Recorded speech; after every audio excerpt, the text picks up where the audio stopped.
In Forecasting the End, we were hired to create all the visual effects to show different scenarios for how the world might meet its demise.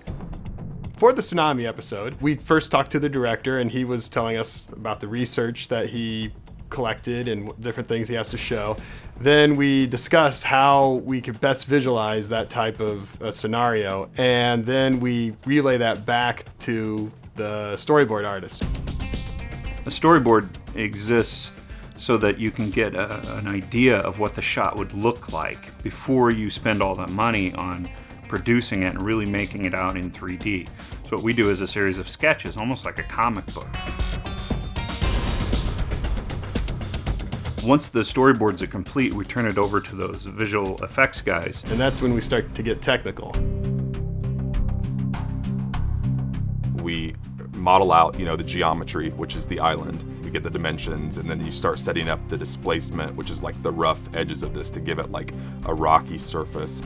Right now, you don't see any splash or any camera shake, and this is what we look at just to get a sense of the frame and how fast things are moving. The interesting thing about this shot is we're conveying a huge sense of scale, so things have to fall kind of slowly, and you have to set the gravity up and the physics correctly so that things do appear to be, realistic.